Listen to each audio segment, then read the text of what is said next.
Alright, what's good, y'all? It's July 22nd, 2026, and here's my trade recap.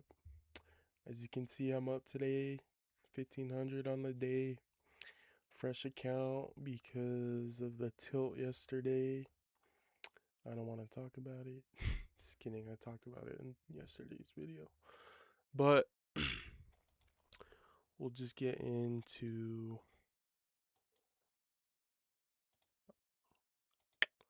my trade recap. Okay,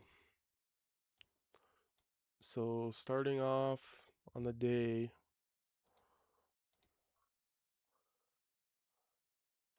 we're pretty bearish, but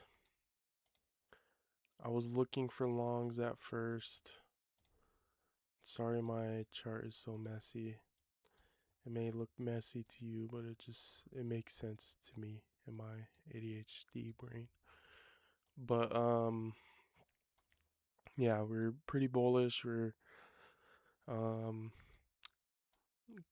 would make sense to look for shorts, but I wasn't looking for shorts at first because I was just assuming we're in retrace right now. And that's pretty much what it is, because we're in this 4-hour fair value gap. And on top of that, we were sitting in this weekly fair value gap. So initially, I was just looking for longs. And another reason why I was looking for longs is because of what I was talking about yesterday was candle range theory. And pretty much I had the candle range low marked out and the candle range high. It swept the low, and it was very obvious the body of 6 a.m.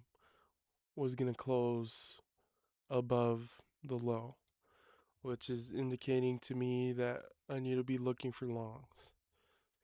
So market opens, and how CRT works is you just gotta get that first pump of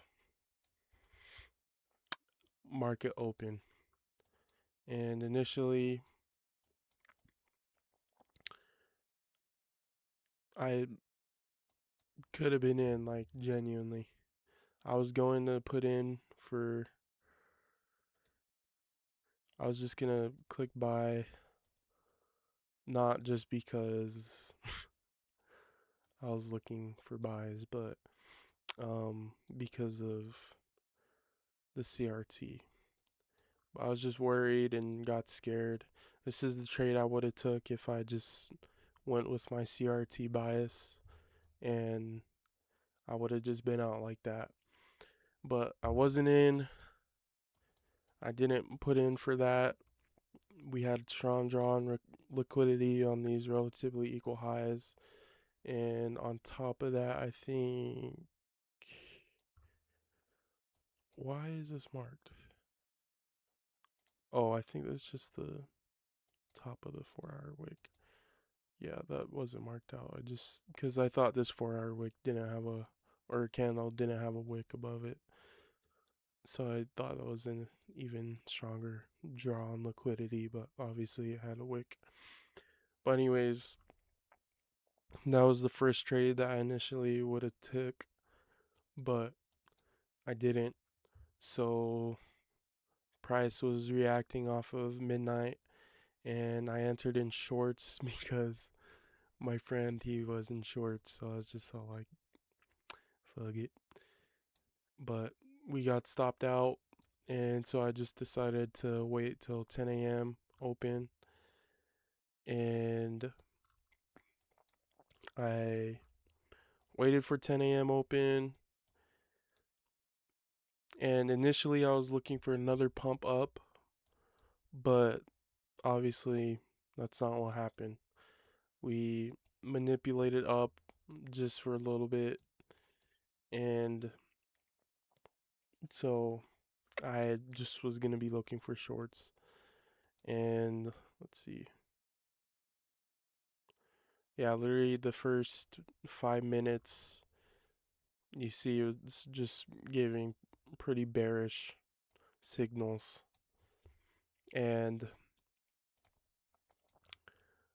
the big reason why I was also looking for shorts off 10 a.m. open was because we're above equilibrium from this last pump from July 15th to July 17th. So just last week's pump.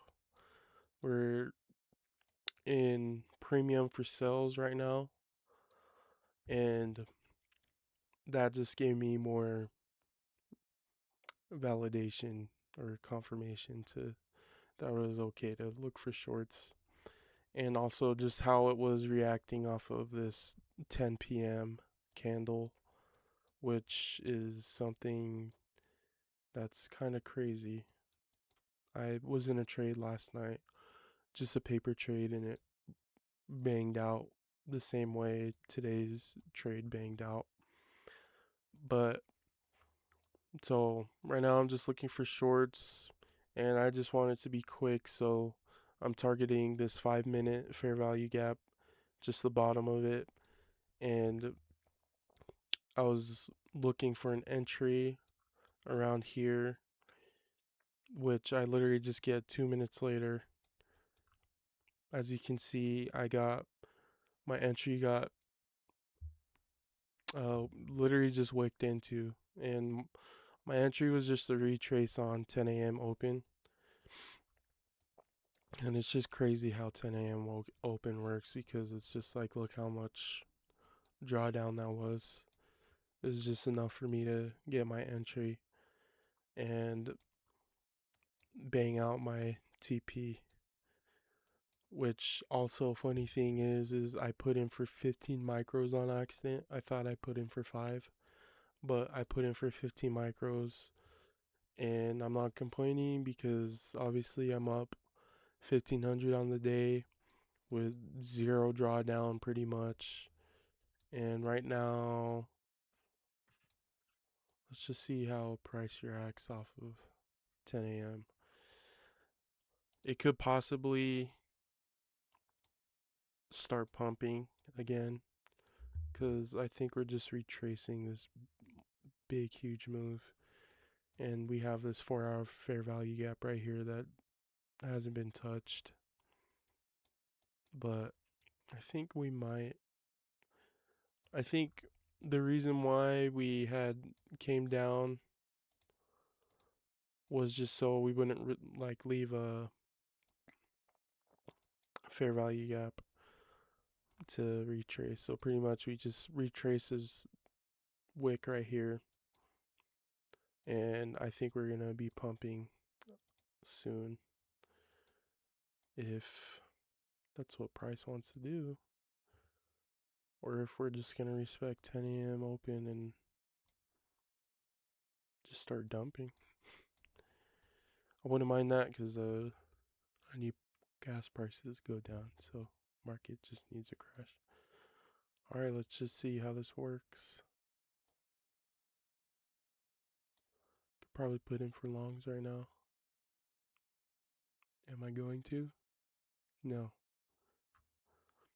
But that's pretty much my trade recap for today. And I kind of just want to talk about psychology just for a second. Pretty much it's just like, I just want to talk about my problems, and not in a negative way, just in a accountability way, because I feel like first step to growth, I think I said this yesterday, was just pointing out the negatives and making them positives. So I've noticed that I'm very impatient when I am at work. So if I'm at work, I am not going to trade. Or if I, yeah, no ifs. If I'm at work, I am not going to trade. And it's okay if I do not get any trades, because I was just watching a video from PJ Trades just on TikTok, and he was just talking about how people are just cooked with their mindset on the fact that they think they need a trade every single day. And that's me. Like, I feel like I need to trade every single day. And obviously, that's super unprofitable mindset right there. And that's why I'm talking about it right now. I'm not going to let this negative thing be the reason why I can't make money off of this trading shite. So, pretty much, it's just no trading while I'm at work, because it's not like I'm working every single day. And I need to be more patient and more disciplined. As you can see, I fixed my bed. One step to building better habits: fixing your bed. If I took an L today, the only W that possibly could have happened is that I fixed my bed. So I'm gonna just start there. And what else? I had a thought, but it left my brain. I don't know. That's pretty much it. It's just I want to continue to journal like this, talk about my psychology, and you know, humble myself and talk about my bad habits so I can try and create new habits that are positive and good. But that's pretty much it for today. I'll see you tomorrow.